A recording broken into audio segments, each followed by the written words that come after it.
Anxiety is not your identity. I'm your host, Stephen Sterling, and welcome to Map2Soul Daily, your space for faith, mindset, and reflection. Now, before we begin, thank you once again for listening, following, and subscribing. Every day, I'm encouraged by the messages from listeners around the world who are taking these few minutes to invest in their mental, emotional, and spiritual well-being. And if you're new to Map2Soul Daily, welcome. I encourage you to work through some of the previous episodes as well. Each episode builds upon practical principles of mindset, resilience, faith, and personal growth. Many of our regular listeners revisit older episodes when they need encouragement or perspective. And if today's episode helps you, please leave a review, follow the podcast, and share it with someone who may be facing anxiety, worry, or uncertainty today. Let's take a moment to reset. Today's topic is one that affects millions of people. Anxiety. Not occasional worry, not temporary stress, but that persistent feeling that something isn't quite right. That feeling that something bad might happen. That feeling that keeps you awake at night replaying conversations, imagining outcomes, and trying to prepare for every possible scenario. Perhaps you felt it. You wake up already tired. Your mind starts racing before your feet touch the floor. You check your phone. You see bad news, economic uncertainty, conflict somewhere in the world, political tension, rising cost, health concerns, family struggles, and before breakfast, your nervous system is already working overtime. Now, if you've experienced that, I want to tell you something important. Anxiety is something you experience. It is not who you are. Let me say that again. Anxiety is an experience. It is not your identity. One of the biggest mistakes people make is turning temporary emotions into permanent labels. Instead of saying, I'm experiencing anxiety, they begin saying, I am an anxious person. Instead of saying, I feel overwhelmed today, they begin saying, I am broken. Those small changes in language have enormous consequences. Viktor Frankl, the famous psychiatrist and Holocaust survivor, once wrote, between stimulus and response, there is a space. In that space is our power to choose our response. Think about that. There is a space between what happens to us and how we respond. Anxiety tries to convince us that we have no choice, that we are trapped, that we are powerless. But Viktor Frankl reminds us that we still have agency. We still have a choice. We still have influence over how we respond. Cognitive behavioral therapy teaches something very similar.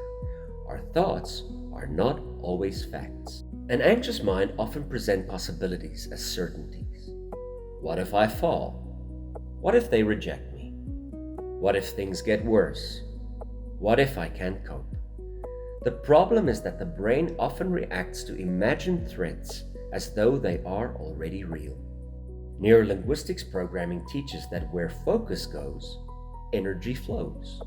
If your attention is constantly focused on danger, fear, and uncertainty, your emotional state begins reflecting that focus. But see, here's the good news.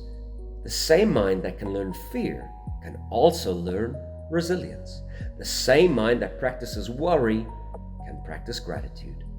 The same mind that rehearses catastrophe can rehearse courage. The Apostle Paul understood this long before psychology existed. Writing from prison, no less, Paul said, don't be anxious about anything, but in every situation, by prayer and petition, with thanksgiving, present your requests to God. Notice what Paul does not say. He doesn't say anxiety isn't real. He doesn't say difficult circumstances don't exist. He gives us a process: prayer, gratitude, and trust. And then he says something remarkable. And the peace of God, which surpasses all understanding, will guard your hearts and minds. Not remove every problem, but guard your heart and mind. That's powerful. Today I want to ask you a coaching question. If anxiety is not your identity, then who are you? Think about that. Beyond the fear, beyond the worry, beyond the stress, who are you? Perhaps you're resilient. Perhaps you're caring. Perhaps you're courageous. Perhaps you're growing.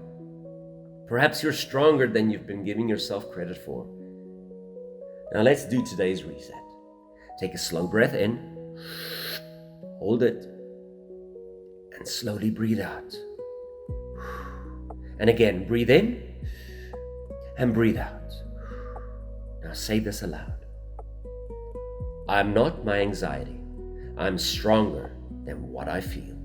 Again, I am not my anxiety. I am stronger than what I feel.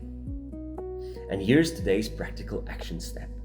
Open the Map2Soul app, use the breathe feature for a few minutes. Then go to the journal, write down 3 worries currently occupying your mind. And next to one write, can I control this? If you answer yes, identify one action. If no, release it to God. Simple, practical, powerful. See, that's the Map2Soul method. Faith, action, perspective, and growth. If today's episode encouraged you, please follow the podcast, leave a review, and share it with someone who may need encouragement today. And don't forget to use the journal, prayer wall, Bible, the breathe, reflections, and affirmations inside the Map2Soul app as part of your daily journey towards emotional and spiritual wellness. This is Stephen Sterling, and this was Map2Soul Daily. See you tomorrow.